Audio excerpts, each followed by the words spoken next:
Hey, it's Margie with the Asking Spot. Really excited. Got a challenge made by Marley and LaVintage Décor. It is the Maximalist challenge.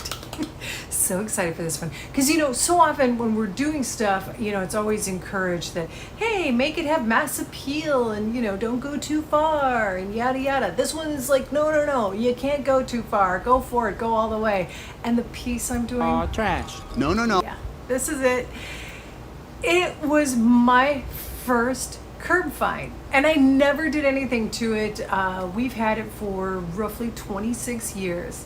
But then when we got to this lanai that's kind of also a greenhouse, some fertilizing chemicals, some things that are supposed to be good for plants were left in it, and it got tipped over. Ew. And yeah, it raised all sorts of havoc. I mean, I'll take credit for the outside not being in the best of shape, but that inside, yeah, kind of scary. Okay, so this piece is well deserving of a makeover, and in the spirit of the challenge, I can go as far as I want on this one because, let's face it, most people would have just tossed it out. So here goes. Normally I'd just kind of jump ahead and say, yeah, I cleaned it and I sanded it down, or did some stuff. But with this one on the chemical situation, I'm not going to do the usual cleaning. I'm going to hose it down first because I don't know what those chemicals might do with anything else I try to put on it. And then I'm going to double clean it. The chemically corroded next level pain in the butt screws were the top shelf. Getting these screws and hinges off, I did the WD-40. Normally that works like a charm. Not so much on this one. So I let it sit for 24 hours, and sure enough, that did much better on the first one. Second one, not so much. And I was worrying about making those screws bolt, which I kind of in the end sort of did. I did a lot to this thing.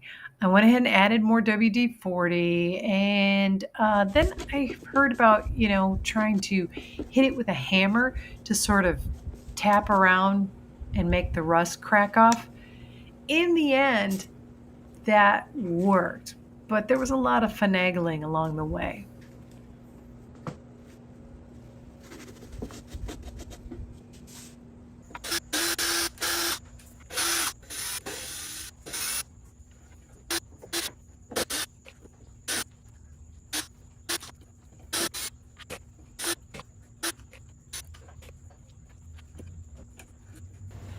In order to do a little more work on this piece when we're having a heat wave, I decided to do it on the lanai so I could be underneath the fan and in some shade. It wasn't that much cooler. But the other thing I had to do was I wanted to avoid sanding, because sanding, even when I have a dust collector, it puts off enough dust that's not good for my husband's plants. And I was like, okay, maybe if I used this technique, it would go faster. And it did, and it didn't. The denatured alcohol worked quickly, but not completely. And well, all right, some of that could have been because I was just dying from too much heat. But I did kind of expect that I would have to sand. But now I feel like I can skip sanding's 80 grit and 100, maybe 120 grit. I can skip that and go straight to 220 grit.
over again. Well, this didn't all survive. Yeah, it's really corroded. And I went to the hardware store and I found some metal sheets that were already pre-cut, and they were gorgeous and they would look great.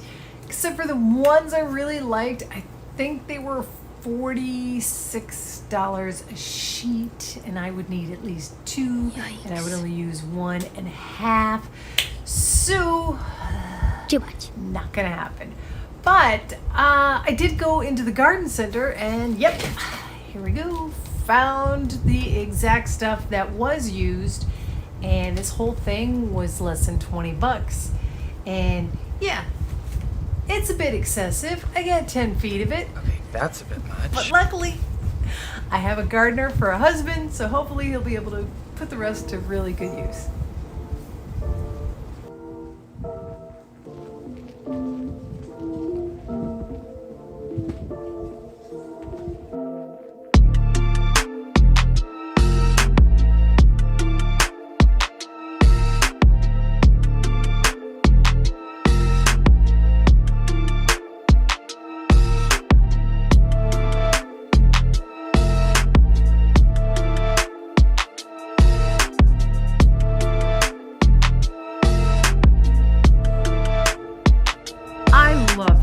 Turkish tile. Oh, and I love this technique. It's pretty easy. You water down some of the chalk paint or mineral paint. It does have to be in that kind of family in order for it to act like a stain. Then you brush it on and you wipe it off. Now, the longer you leave it on, the more opaque it is. And the nice thing is if you go too early, you can always come back, add some more. And if you did too much, you can easily sand it off.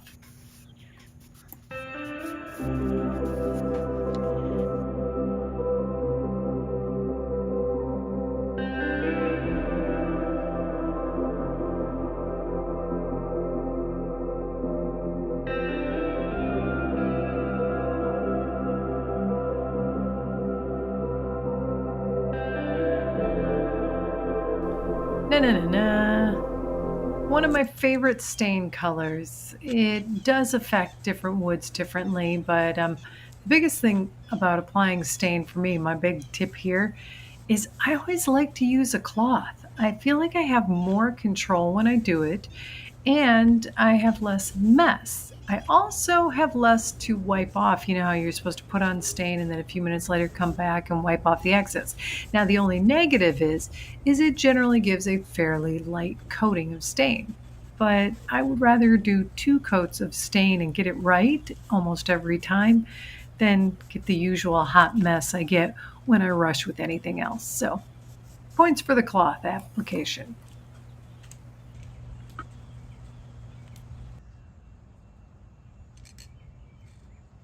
Spray? In the middle of a heat advisory, it's just occurred to me that this next part I can do in my house. Had enough for you? Okay, the lighting's not going to be as good, but I can survive. I sometimes wonder if my mother would be as frustrated with me as a kid for not listening to her, if she knew how often I didn't even listen to myself. I've done decoupage on furniture plenty of times. And every time I'm like, yeah, it would have turned out with less wrinkles if I used smaller, more manageable strips. But yet, I don't listen to myself. And I do the same mistake time and time again. So here's one of those times.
Gotta thank Made by Marley and LaVintage Décor for putting on this Maximalist challenge, because I started to think, hey, I fit the brief. I could stop here. I mean, it's got color and metal and shiny and print, but it is the Maximalist challenge. I needed to go a little bit further, especially when I saw these casters at Harbor Freight.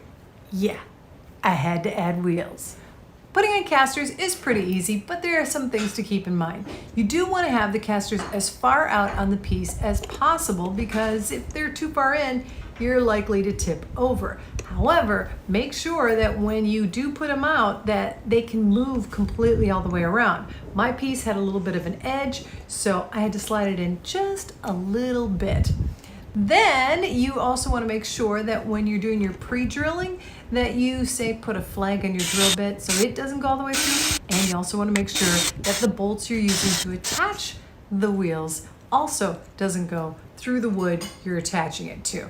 Other than that, once you have marked off your spots to where to pre-drill, go ahead and do that, and then you put the wheel on, and you're going to want to go ahead and screw in one part of the way, the bolt, and then go and do the opposite, like the kitty corner of it. Do that one part of the way, and then fill this one not all the way in, just so it gives you a little bit of a wiggle room. It'll make putting the whole thing on so much easier. After you've got all four slightly in, then you can go around and tighten them all in. And that's it. Hey, before we see the final results, let's take a look back at where we started. And if you could, give a thumbs up, click subscribe if you haven't already. I really appreciate it because it super helps out the channel. And be sure to watch the rest of the YouTube creators in this challenge. So there we go. It's time to look at the final results. I have to admit, I'm pretty pleased with how this turned out. It is no longer on the lanai. It is now inside the house, pride of place. Thanks so much for watching The Asking Spot. Hey, Margie with The Asking Spot. Really excited to be taking part in this Maximalist challenge. It is hosted by Made by Marley and LaVintage Décor. I know these channels. My first... I got a dog that needs to get in. Hold on.